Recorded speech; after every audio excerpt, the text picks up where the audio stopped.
नमः संस्कृताय। ऑनलाइन संस्कृत कक्षा में आपका स्वागत है। मैं प्रतीत राम, असिस्टेंट प्रोफेसर, श्री गांधी महाविद्यालय, सिधौली, सीतापुर। आज मैं बीए भाग 2 संस्कृत के अंतर्गत आपको कठोपनिषद पढ़ाने जा रहा हूँ। पिछले अंक में मैंने कठोपनिषद आरंभ किया था।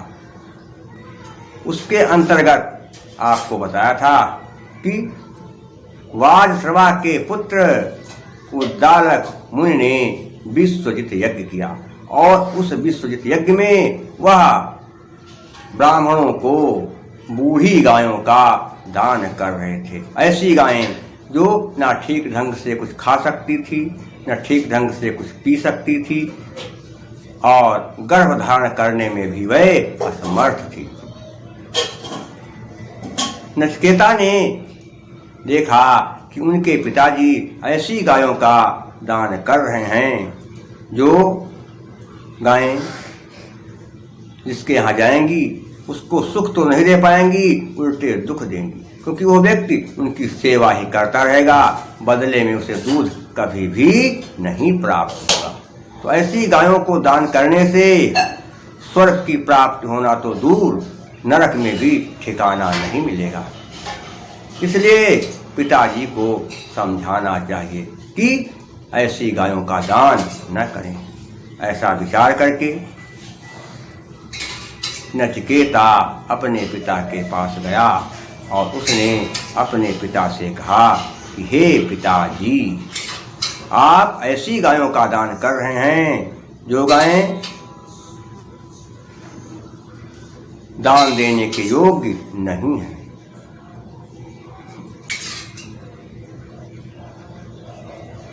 यदि आपको दान ही करना है तो ऐसी चीज का दान करिए जिससे पाने वाले का कल्याण हो, वो प्रसन्न हो जाए।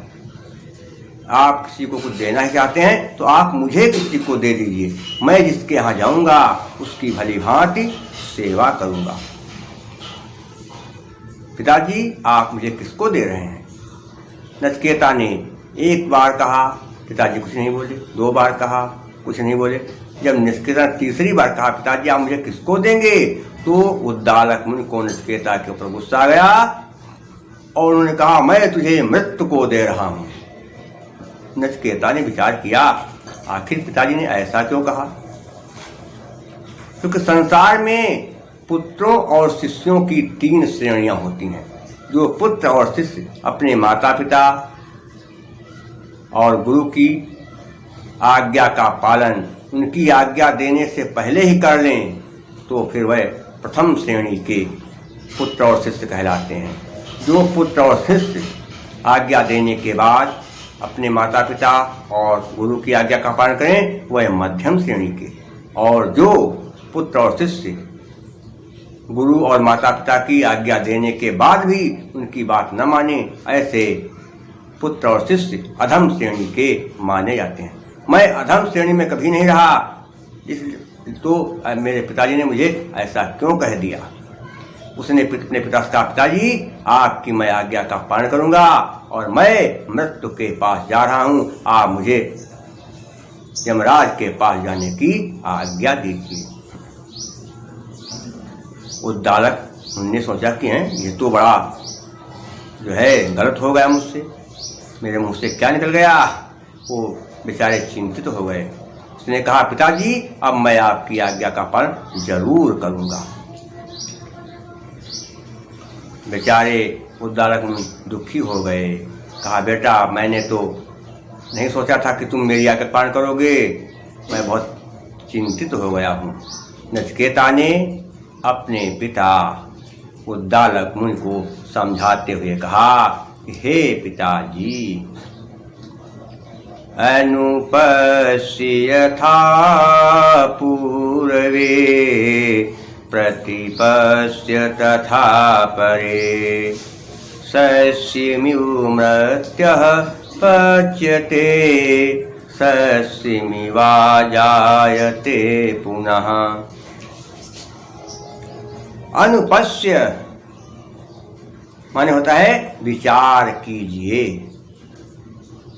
यथा जैसे पूर्वे पूर्वज प्रतिपश्य भली भांति विचार कीजिए, तथा उसी प्रकार से अपरे दूसरे लोग। हे पिताजी, आप अपने पूर्वजों के विषय में विचार कीजिए, उन्होंने कैसे दान दिए थे और वर्तमान समय में लोग किस प्रकार का दान कर रहे हैं, कैसे दान दे रहे हैं, उस पर भी विचार कीजिए।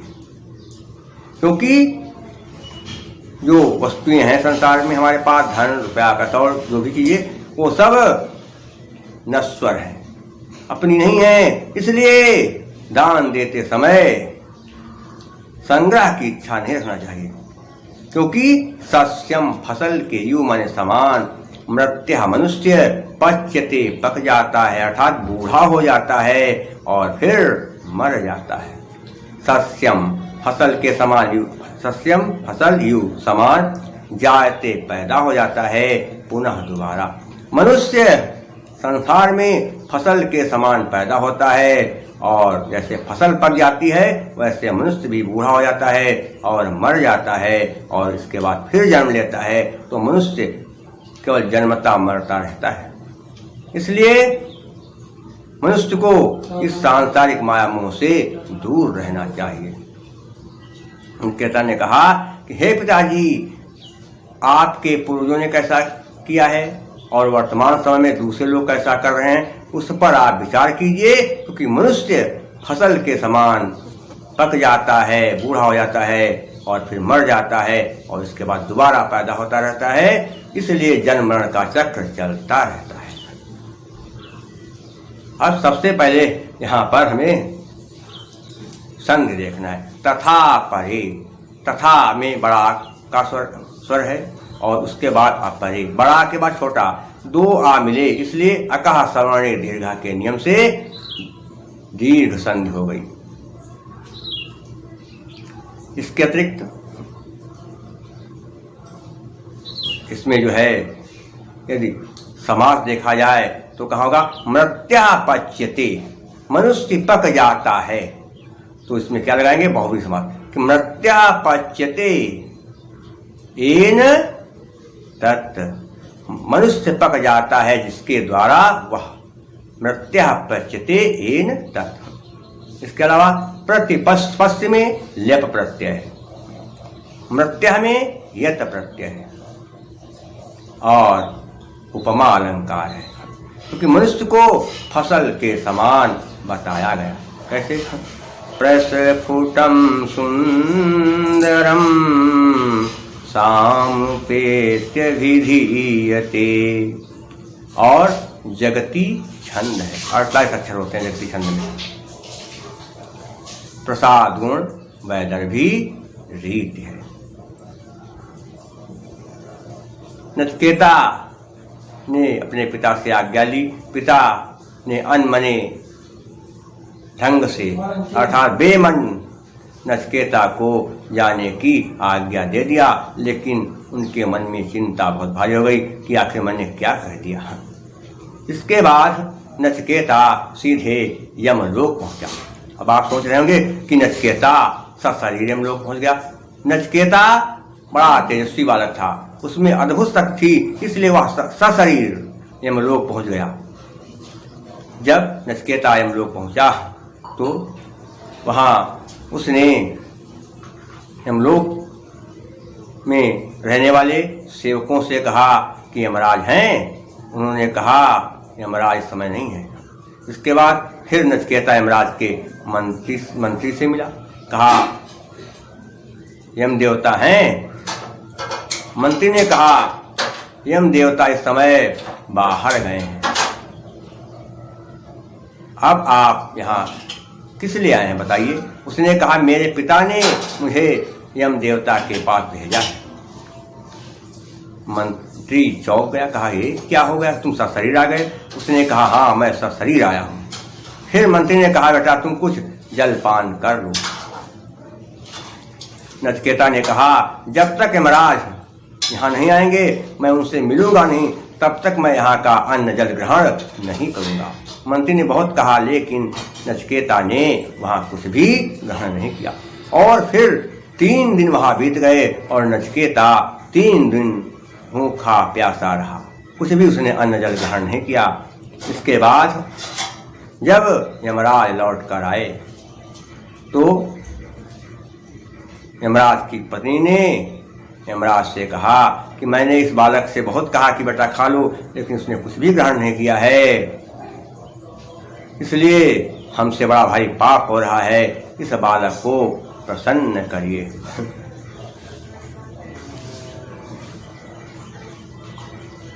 यमराज की पत्नी ने यमराज से कहा कि हे पतिदेव, वैश्वानरः प्रविशत्तिथिर्ब्राह्मणो गृहान् तस्यैतां शान्ति कुर्वन्ति हरवैवस्वतोदकम्।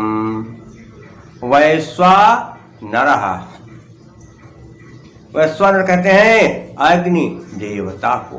प्रविशत्य, प्रविशत्य नहीं, प्रविशत्य धन अतिथि, ई के बाद आ गया है। अगर ई के बाद कोई स्वर आए तो इक्विवेलेंस के नियम से संधि करने पर ई का या बन जाता है, और जिस अक्षर में ई की मात्रा लगी होती है उसको आधा कर देते हैं। तो प्रविशत्य धन अतिथि, ता में ई की मात्रा, उसके बाद आ है, तो संधि करने पर ई का या बन गया, और ता में ई की मात्रा लगी थी, इसलिए ता को कर दिया आधा, इक्विवेलेंस संधि। प्रविशत्य प्रवेश करते हैं, अतिथि स्पष्ट है, ब्राह्मणों की, ब्राह्मण के रूप में, ग्रहान घरों में। प्रत्येक गृहस्थ के घरों में स्वयं अग्नि देवता ही ब्राह्मण के रूप में प्रवेश करते हैं। तस्य उनकी, तस्यै ताम, एताम में उनकी शांति में स्पष्ट पूर्वंति करते हैं। हर वैवस्वतो दकम, हर का अर्थ क्या है, ले आइए।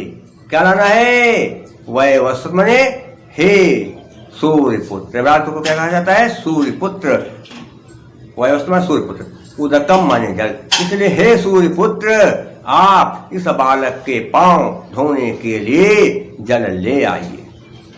यमराज की पत्नी ने यमराज से कहा कि हे सूर्यपुत्र, प्रत्येक गृहस्थ के घर में स्वयं अग्नि देवता ही अतिथि बनकर ब्राह्मण के रूप में प्रवेश करते हैं, और गृहस्थ अतिथि का स्वागत सम्मान करते हैं, इसलिए इस बालक के पांव धोने के लिए आप जल ले आइए। संधि हो गई। अब दूसरी चीज क्या देखें, समास। अतिथि ब्राह्मण नहीं होगा, क्या है, जहां पर पहला पद विशेषण हो और दूसरा विशेष हो वहां पर कर्मधारय समास होता है। विशेषण विशेषण बहुलम, तो यहाँ विशेषण क्या है, ब्राह्मण की विशेषता क्या है, वो अतिथि है, तो अतिथि एव ब्राह्मण कर्मधारय समास है। इसके अलावा ब्राह्मण में अण प्रत्यय है, और काव्यलिंग अलंकार है, जगती छंद है, प्रसाद गुण वैदर्भी रीति है। कल ही प्रसाद गुण का लक्षण बताया था कि चित्तं व्यापनोति क्षिप्रं सुस्कन्धेन मिवानलः सप्रसाद समस्तेषु रसेषु रचनासु चा। जब कोई बात सुनते या पढ़ते हुए मन में उसी प्रकार से बैठ जाए जैसे सूखे ईंधन में आग लग जाती है, तो वहां पर प्रसाद गुण होता है। प्रसाद गुण सभी रसों में और सभी रचनाओं में होता है। और वैदर्भी रीति कैसे, माधुर्य व्यंजक वर्णे रचना ललितात्मका अवृत्तिरल्पवृत्तिरवा वैदर्भीरीतिरीष्यते। यहाँ पर मधुर व्यंजन हो, समासों का पूर्णतया अभाव हो, अगर हो भी तो समास बहुत कम हो, तो वहां पर वैदर्भी रीत होती है। तो यहाँ पर वैदर्भी रीत है।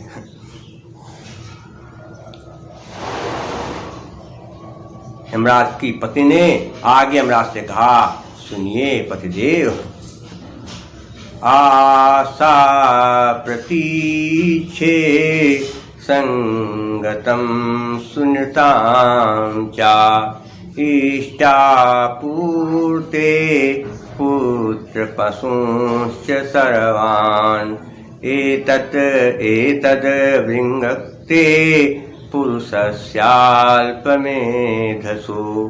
यस्यान् सनन् वसति ब्राह्मणो गृहे। आशा प्रतीक्षे, नाना प्रकार की आशाएं और उनकी आशाओं से मिलने वाली सुविधाएं। और इसके अलावा कहता है संगतम, आशा करने के बाद मिलने वाले तमाम प्रकार के सुख। और इसके अतिरिक्त सुनृताम, सुंदर भाषण, सुंदर बोली, सुंदर वाणी बोलने से जो फल मिलता है, सुंदर वाणी बोलने से, तो कहते हैं सुनृताम, क्या माने और इष्टापूर्ते, यज्ञ दान जप आदि शुभ कर्मों के करने से तथा कुआं धर्मशाला आदि बनवाने से जो पुण्य मिलता है उसे कहते हैं इष्टापूर्ते।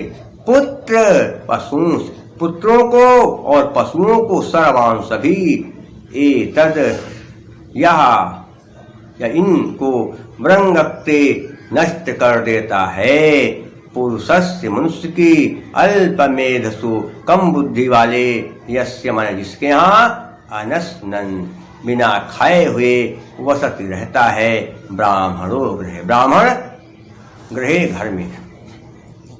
हे पतिदेव, जिसके घर पर अतिथि ब्राह्मण भूखा बैठा रहता है, उस व्यक्ति के द्वारा जो भी शुभ कर्म किए जाते हैं, कुआं तालाब बनवाए जाते हैं, बगीचे लगवाए जाते हैं, धर्मशालाएं बनवाई जाती हैं, और फिर ऐसे कर्म करने से वो सोचता है कि हमको सुख मिलेगा, तो उन सारे सुखों को यदि ब्राह्मण अतिथि घर में भूखा है तो ब्राह्मण अतिथि उन सब को नष्ट कर देता है, उसके सारे सुख समाप्त हो जाते हैं। क्योंकि अगर अतिथि भूखा है तो फिर ये व्यक्ति का दुर्भाग्य होता है कि अतिथि विमुख द्वार ते जाई, जीवन के सब पूरी गंवाई। अब देखना है यहाँ पर कहाँ पर कौन सी संधि है। सबसे पहले यस्यानस्नन, यस्या क्या होगा, यस्य धन अनस्नन अकः सवर्णे दीर्घ। ब्राह्मणों गृह में ब्राह्मणा धन गृहे, हस्तिचा सूत्र के नियम से विसर्ग का उ बना, ब्राह्मणा धन उ बन गया ब्राह्मणों, फिर आ के बाद उ, इसलिए उ का आदुगुणा से ओ बन गया। तो दो संधि हस्तिचा और आदुगुणा। पुरुषस्याल्प मेघत्व में भी अका सवर्ण दीर्घा है। अब दूसरी चीज समाज देखना कहाँ क्या है, पुत्र पशुंस, दोनों पद प्रधान है, चार थे द्वंद्व। क्या होगा, क्या होगा, पुत्रान च पशून च, द्वंद्व समास। इसके अलावा मेधसों का मुख्य जो है रूप क्या है, मेधा टाक प्रत्यय, और ब्राह्मण में अण प्रत्यय, अनस्नन में सत्य प्रत्यय है। काव्यलिंग अलंकार है और अति धृति छंद है, प्रसाद गुण वैदर्भी रीति है। पत्नी की बात यमराज की समझ में आ गई और उन्होंने नचिकेता के सामने हाथ जोड़कर नचिकेता से कहा, बेटा नचिकेता, तीसरो रात्र यद वातसीर गृहे में अनसनन ब्राह्मण अतिथिर्नमस्यः। नमस्ते अस्तु ब्राह्मण स्वस्ति में अस्तु तस्मात् प्रति तीन वरान वृणीस्व। तीसरों में तीन रातें।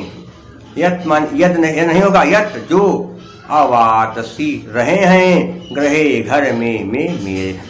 आप 3 रातें हमारे घर में रहे हैं। और कैसे? अनशनन बिना खाए पिए हुए।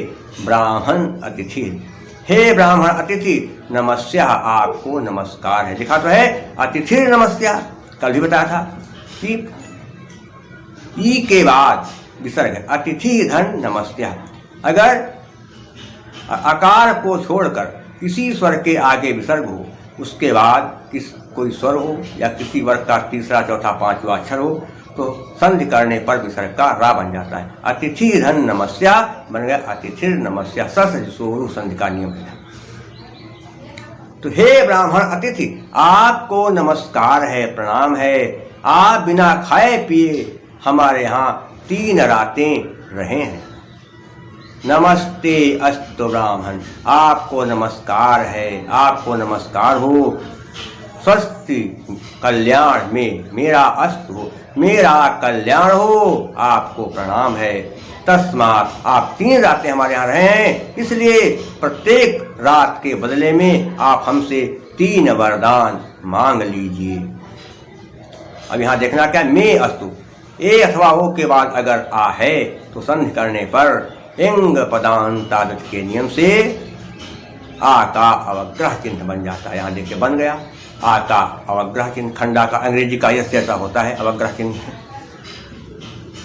क्या देखिएगा ला क्या है, समा तीसरो रात्रि, रात्रि कितनी 3, तो क्या होगा त्रयाणाम रात्रिणाम समाहारः, संख्या पूर्वो द्विगु समास है। इसके अतिरिक्त